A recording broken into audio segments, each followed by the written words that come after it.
Praise the Lord. I would like to share with you about how we will experience great victories with God. Okay?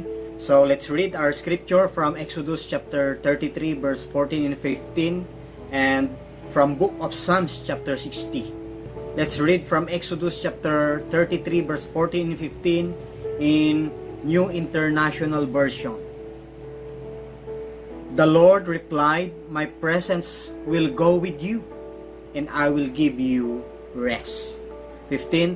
Then Moses said to him, "If your presence does not go with us, do not send us up from here."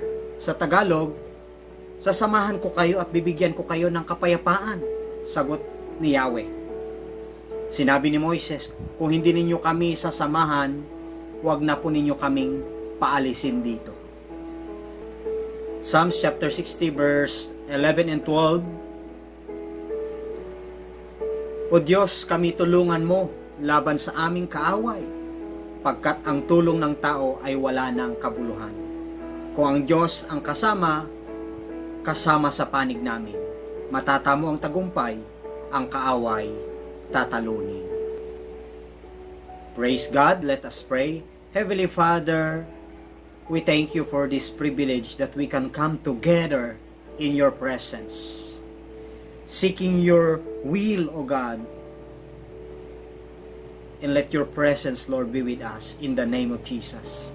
May this message, O God, will bring glory and bless your holy name. I pray, Father, that we will hear the good news of this message. Reveal to us, speak to us, Father.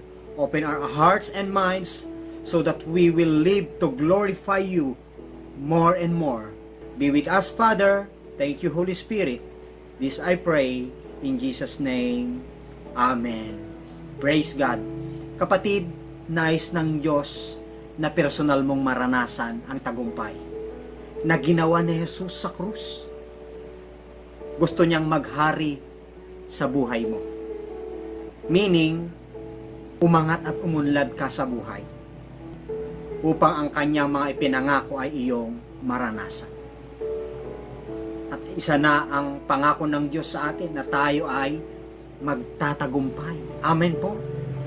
Ngayon ang tanong, gusto mo ba talagang magtagumpay, kapatid? Whatever you are facing sa mga panahong ito, kapatid, ano man ang mga kinakaharap mo, the good news for you is that victory is just ahead. Amen? Nasa iyong unahan ang tagumpay. Sabi ng salita ng Panginoon, kung ang Diyos ay panig sa atin, sino ang laban sa atin? Kaya kapatid, naniniwala ko, alam ko, mayroon po tayo kanya-kanya mga problema na pinagdadaanan, nilalabanan, at gustong-gusto ng kaaway na tayo ay maging defeated, maging talunan. Pero gusto ng Diyos sa atin, buhay na ganap at kasiyasiya. Okay? Plans to prosper you and not to harm you. Plans to give you hope and a better future. Amen po. A life that is surrendered to God and a heart that is deeply obeys God can experience victory. Okay? Ang buhay na isinuko sa Diyos, itinalaga sa Panginoon, at isang pusong lubos na sumusunod sa Diyos ay maaring makaranas ng katagumpayan. Hallelujah!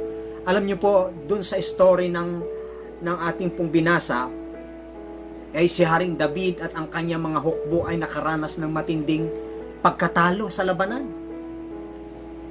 David believes, naniniwala si David na ang kanilang pagkawala ay katibayan na tinanggihan siya ng Diyos.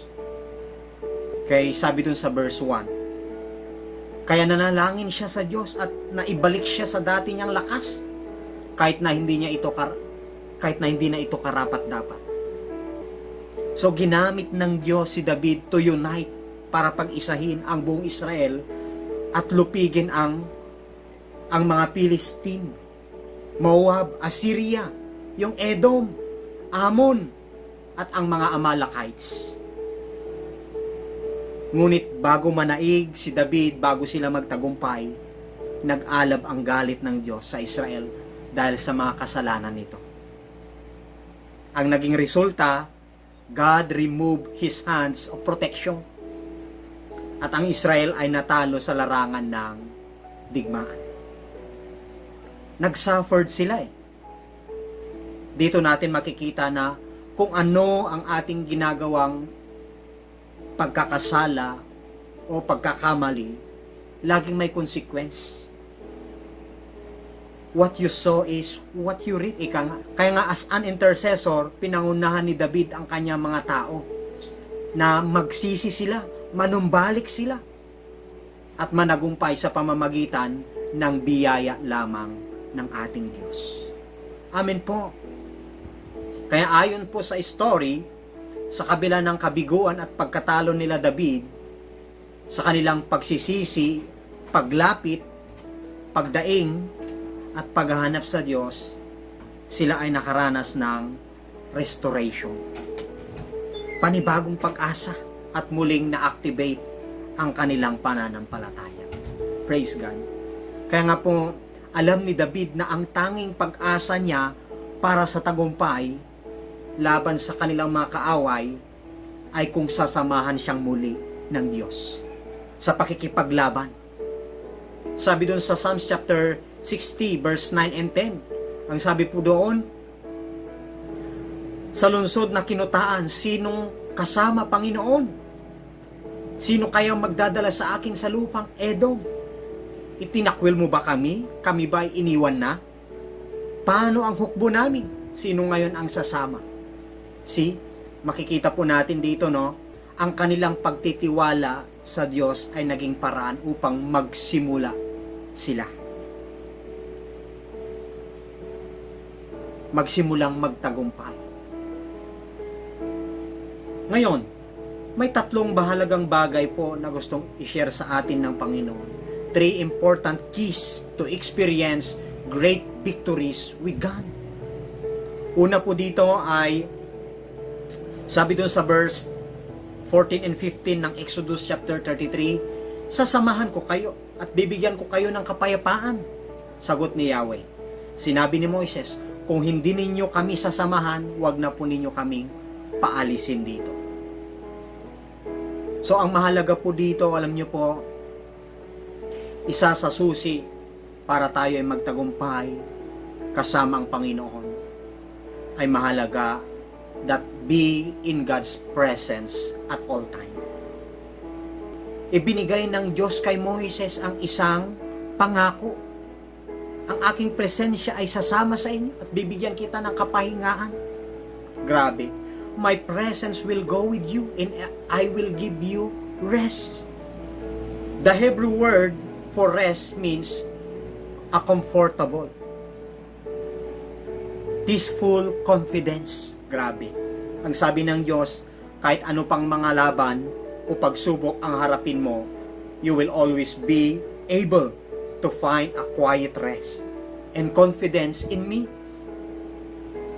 Kapatid, kung hindi tayo sasamahan ng Panginoon, we will not experience His power in victory sa buhay na ito. Okay? Exodus chapter 33 verse 14 and 15 nagpapakita na wala tayong magagawa maliban sa Diyos. Apart from God, we can do nothing. Yan ang sinabi ng Diyos at the beginning of Exodus chapter 33 verse 1. Ang ginawa ni Moises, he stood in the gap before God at sinabi niya, God, I can't go forward. These people can't go forward without you.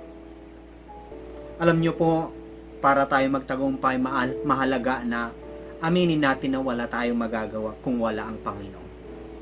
We need you, Father. We need you, Jesus.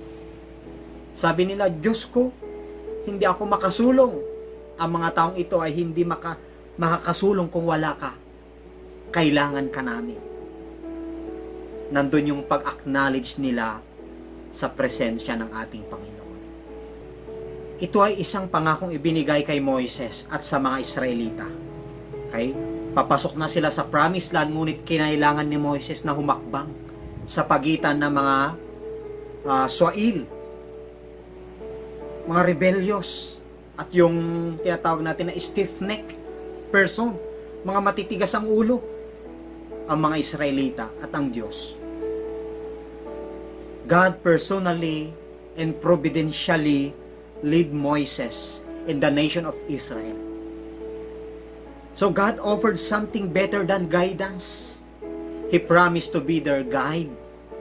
He promised to accompany them. Sasamahan sila.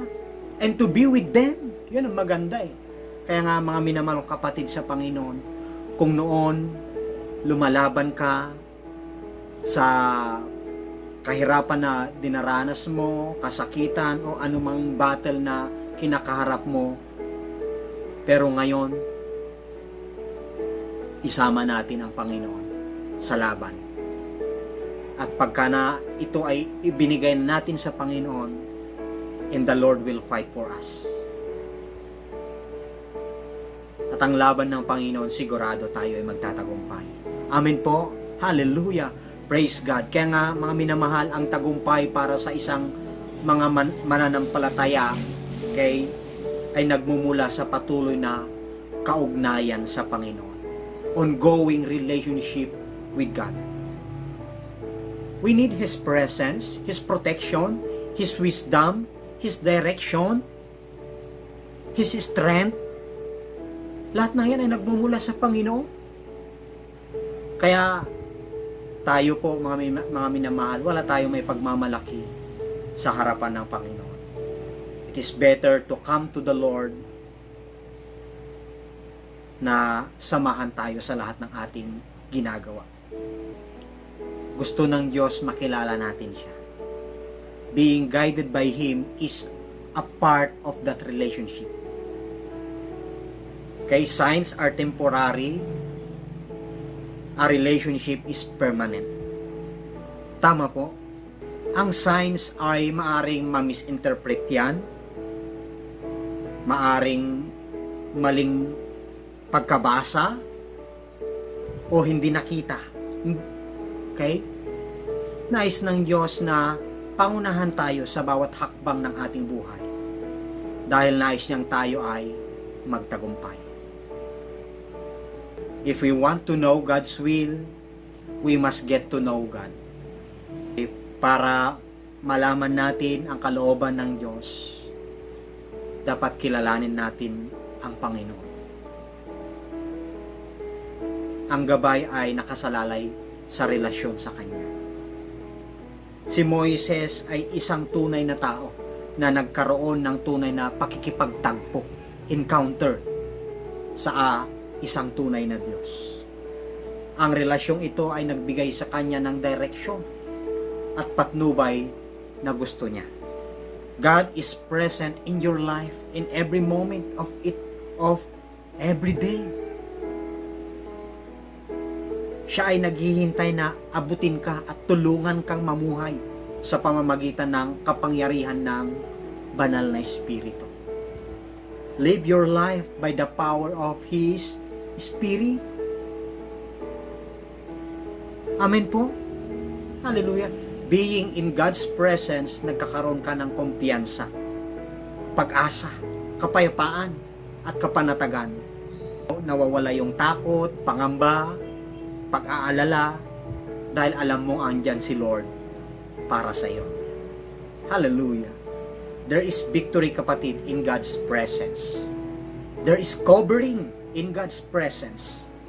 There is healing, peace, deliverance, spiritual growth.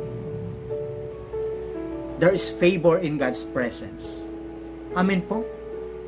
Kaya nga, to experience God's presence is to experience the shining of God's face. Hallelujah. Believers always live in God's presence. Amen po. Yan dapat talaga ang mayroon sa Kristiyano, isang tatak ng mga anak ng Diyos. Kaya lagi tayong manangan sa presensya ng ating Panginoon. Huwag lang sa ating sariling lakas, huwag lang sa ating sariling abilidad, kundi mag-rely din tayo sa kayang gawin ng Panginoon sa buhay natin. So never leave God's presence. Being in God's presence, makikita at mararanasan natin ang kanyang kabutihan, katapatan, kadakilaan, at kaluwalhatian. Amen po. Hallelujah. Pangalawang susi upang tayo ay magtagumpay kasama ang Panginoon. Kay makikita natin sila David, ang kanyang hukbo ay natalo sa labanan. Parang iniwan na sila ng Panginoon. Parang pinabayaan na sila ng Panginoon. Wala silang nagawa. But still, si David ay lumapit siya sa Panginoon. That's why, pangalawang susi upang tayo ay magtagumpay kasama ang Panginoon. That's why, ang pangalawang puntos natin, seek and trust in God's power to do great things. Hanapin natin at magtiwala tayo sa kapangyarihan ng Diyos na gumagawa ng mga dakilang bagay. Jeremiah chapter 33 verse 3. Call unto me and I will answer you, and I will show you great things na hindi mo pa nalalaman, na hindi mo pa nararanasan. Verse 1, 2, and 3, and 4, sabi niya, kami iyong itinakwil, O Diyos, kami ay nilupig, kami sana'y balikan mo kung ikaw man ay nagalit. Yaong lupang sinaktan mo ay nanginginig na lupain. Bago lubos na mawasak, gamutin mo at pagalingin. Lumapit siya sa Panginoon Labis na ang paghihirap nitong iyong mga lingkod. Lasing kami lango sa alak na iyong dulot. Sa kahirapan po yun, lango sila sa kahirapan, hirap na sila Silang mga sumasamba, O Diyos, iyong hinudyatan upang sila ay makatakas sa kamay nitong kalaban. Grabe. Dito makikita po natin na kapag tayo ay lumapit, hinanap natin ang Panginoon, everything is possible. Nais kang gamitin ng Diyos, kapatid. Nais kanyang pagpalain. Nais niyang gumawa ng mga kamanghamanghang bagay sa iyong buhay, sa iyong pamilya, sa iyong negosyo. Gusto kanyang maging isang transformer, agent of change, maging blessing sa marami. Pero naghihintay siyang magtiwala ka sa kanya. Anumang challenges, crisis, calamities, kapatid, never lose your faith in Him. Huwag kang mawalan ng pananampalataya sa Panginoon. Ipinahayag ni David na ang Diyos lamang ang magliligtas sa Israel mula sa pagkatalo nito. Verse 10 and 11, sabi niya, itinakwil mo ba kami? Kami ba ay iniwan na? Paano ang hukbo namin? Sino ngayon ang sasama? O Diyos, kami tulungan mo laban sa aming kaaway. Pagkat ang tulong ng tao ay wala ng kabuluhan. Nandun yung pag-acknowledge ni David. At makikita din natin dito yung kanyang pagtitiwala sa Panginoon upang sila ay samahan at magtagumpay. Kapatid, alalahanin mo na kahit nagkasala ka, maaari ka pa rin manampalataya sa mga pangako ng Diyos. Amen po. Okay? Don't isolate yourself. Kasi ganyan ang maraming tao Okay? Nakagawa lang ng hindi maganda, mayroon lang naranasang hindi magandang sitwasyon, parang nagre-rebelde na, parang nagre-reklamo na. Faith in God requires trust in Him, kapatid. Not in your own strength. Alam ni David na hindi dapat magtiwala sa kanyang sarili o sa sarili niyang hukbo, sapagkat ang pagliligtas ng tao ay wala ng halaga.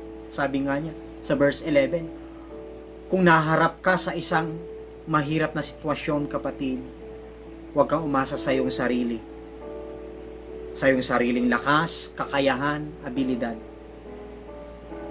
Seek God and trust in Him. Kagaya po ni David. Find confidence from the Word of God na kaya kang pagtagumpayin ng Diyos. Amen po. Lahat ng bagay ay posible sa Diyos kapag may paniniwala at pananampalataya ka. Amen? Hallelujah. There's no request that is beyond in God's power. Kaya sabi sa kanyang salita is there anything too difficult for me? Genesis chapter 18 verse 14. Okay? Ang sabi naman ng Jeremiah chapter 32 verse 27, Behold, I am the Lord, the God of all flesh. Is anything too difficult for me? Impossible ito sa mga tao. Ngunit sa Diyos ang lahat ng bagay ay posible. Kaya kung ano man ang naiisip mong magagandang bagay, mga plano mo, it is possible, kapatid. Kung sinabi na ng doktor na hindi na magagamot yung sakit mo, kapatid, sabi lang po yan ng tao. Pero sinasabi sa iyo ng Panginoon, posible ka pang makabangon, posible ka pang gumaling, at posible kang lumaya sa sitwasyon na kinakaharap mo. In Jesus' name. Sa iyong paghanap sa Diyos at pananampalataya, kapatid, maililigtas ka sa anumang kasamaan o sa anumang labanan. Makakatagpo ka pa ng kapayapaan at kapanatagan. Tiyak yan kapag ikaw ay nagtitiwala sa Panginoon. Ang sabi ng Panginoon, trust in the Lord with all your heart and lean not on your own understanding.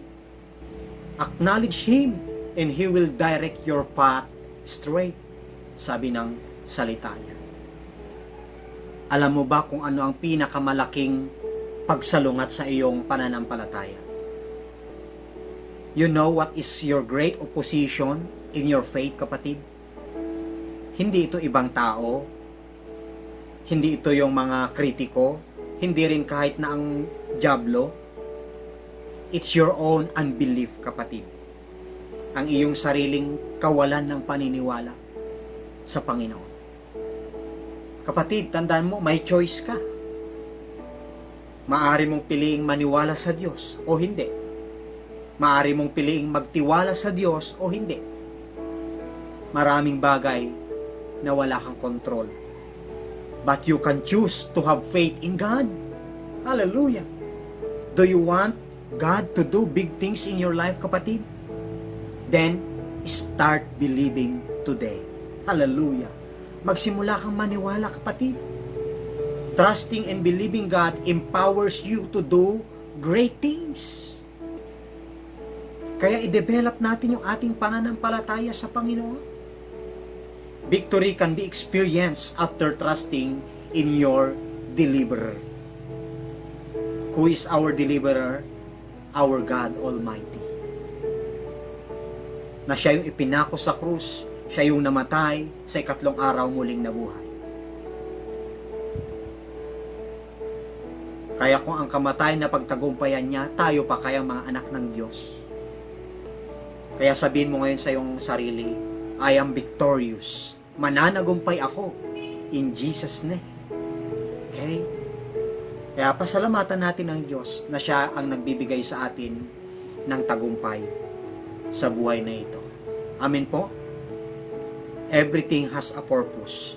Even in difficult times, in hard times, because God works all things together for good to those who love Him. You can trust God, kapatid. God is the source of great things. So, always put your trust in Him. Lagi natin siyang isik. Dahil sinabi na ng Panginoon sa kanyang salita, seek ye first the kingdom of God and His righteousness, and all these things shall be added unto us. Pangatlong susi upang tayo magtagumpay kasama ang Panginoon, always pray and praise for your victories. Ang deklara ni David, sabi niya, silang mga sumasamba o Diyos, iyong hinudyatan upang sila'y makatakas sa kamay nitong kalaban. Ang dalangin namin dinggin sa lakas mo ay iligtas upang sila na mahal mo'y mahango sa paghihirap. Verse 11, O Diyos, kami tulungan mo laban sa aming mga kaaway. pagkat ang tulong ng tao ay wala ng kabuluhan. Kung ang Diyos ang kasama sa panig namin, matatamo ang tagumpay, ang kaaway tatalunin. Praise God. Makita natin dito yung deklarasyon ni David. Siya ay lumapit na nalangin sa Panginoon and at the same time nagpuri na siya. Kung ang Diyos ang kasama sa panig namin, grabe, matatamo ang tagumpay, ang kaaway tatalunin. Mga minamahal, kapag tayo ay nanalangin at nagpupuri sa Diyos, lumalakas ang ating loob. Nagkakaroon tayo ng kumpiyansa. At tumatapang tayo na harapin ang hamon ng buhay. Dahil kumpiyansa tayo, confident tayo, kasi backup natin ang langit eh. Ang Diyos na makapangyarihan sa lahat eh. Kaya sa Diyos tayo lagi umasa, mga minamahal. Sa lahat ng hamon sa buhay, pray that God will deliver you. He can set you free. He can heal you. He can provide all your needs according to His riches in Christ Jesus. And He can promote you. Amen po. Sa lahat ng sitwasyon, ibigay sa Diyos ang papuri at pagpapasalamat. Amen po. It is a godly, it is good, and it is great na tayo ay mapagpasalamat sa Diyos na lumikha sa atin. So, pinuri ni David ang Diyos para sa mga tagumpay na kanyang ibibigay. Bagamat natalo ang Israel sa unang labanan, pinuri ni David ang Diyos dahil sa magiging tapat siya sa kanyang mga pangako. Sabi dun sa verse 12, with God we will gain the victory and He will trample down our enemies. Hallelujah.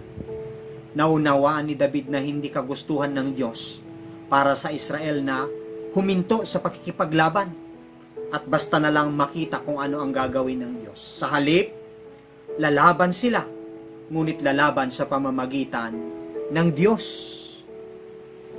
Ang kanilang pakikipaglaban sa pamamagitan ng Diyos ay magiging matapang at magiting. At sa loob nito ay makikita nilang tinatapakan ng Diyos ang ating mga kaaway. Satan has no power over us. Amen po. Kaya resist the devil and he will flee from us. Kasi maraming tukso. David regularly praised God before responding. Bilang halimbawa natin, pinuri ni David ang Diyos bago na magitan ang Diyos para sa kanya. Psalms chapter 20 verse 5, we will sing for joy over your victory. And in the name of our God, we will set up our banners. May the Lord fulfill all your desires. Hallelujah. Delight yourself in the Lord, and He will give the desires of your heart. Kapag pinupuri natin ang Diyos in difficult times, nagkakaroon tayo ng bagong pag-asa. Habang naaalala natin na ang Diyos ang may kontrol at gumagawa para sa ating ikabubuti. Amen po? Keep on praying. Keep on praising. Keep on hoping, kapatid. David persistently, continually, and repeatedly praises the Lord. This allows him to focus on God, his Savior, the one who will bring deliverance and victory. Hallelujah! Kaya to have hope in God is to wait expectantly for Him. Sa ating paghihintay ng ating pagtatagumpay, we should keep our faith on the Lord. And watch our attitude while we are waiting. Tandaan mo, kapatid, ang pagpupuri sa Diyos in difficult times ay hindi makakabawas at may kakaila ang bigat ng puso. Instead, it redirects our focus on who God is. Hindi siya nagbabago, mga minamahal. God is still faithful. Tutulungan niya tayo, kapatid. God deserves our prayers and praises at all times. Your victory should always be accompanied by prayer and praise. That's it. Bilang pangwawakas, if you are in God's presence, you are in a winning side. Amen? If you believe in God's power, in God's ability, you will see His glory. Embrace the power of God to accomplish great things, kapatid.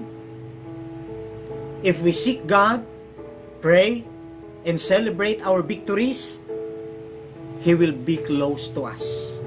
Hallelujah. Whatever battles or obstacles you are facing, mahalaga, kapatid, position yourself in the mighty hand of God so that you can experience great victories. Hallelujah. Ano man ang laban, balakid na iyong kinakaharap, iposisyon mo ang iyong sarili sa makapangyarihang kamay ng Diyos upang maranasan mo ang dakilang tagumpay. Remember that God will never leave us nor forsake us. He is the source of blessings. God does everything. Hallelujah. Remember also how great the Lord is. Gaano siya kadakila. Jesus Christ has won us victory. In Him, we have victory over sin, death, and Satan. Of course. Dapat tayo magpasalamat sa Diyos para sa tagumpay na mayroon tayo kay Kristo. Hallelujah. Victory is yours, kapatid. If you want it, live with it. Believe, declare, and take it by faith in the name of Jesus. Hallelujah. Glory to God. Salamat po sa inyong pakikinig. I hope na kayo po ay napagpala sa kanyang mensahe. Tayo po ay sama-samang manalangin. Aming Ama na nasa langit, Diyos na makapangyarihan sa lahat, pinagpapala ka namin sa aming buhay. Pinupuri ka namin, O Diyos, sa iyong masaganang biyaya na aming natatanggap. We thank you for your faithfulness, even though we are not faithful to you. Hallelujah. I pray, Father, na bigyan mo kami ng kapayapaan sa aming puso't isipan, katawan, kaluluwa at espiritu. Hallelujah. Buksan mo, Panginoon, ang aming mga mata upang makita namin na kayo ang magdadala ng tagumpay mula sa pagkakasala, pagkabigo at pagkatalo. In the name of Jesus. I decree and declare, Father, to our faithful viewers, makaranas sila ng victorious life, breakthrough, favor, promotion, increase, peace, healing, miracles, signs, and wonders in the mighty name of Jesus. We thank you, Father. I give you glory and honor. This I pray in Jesus' name. Amen.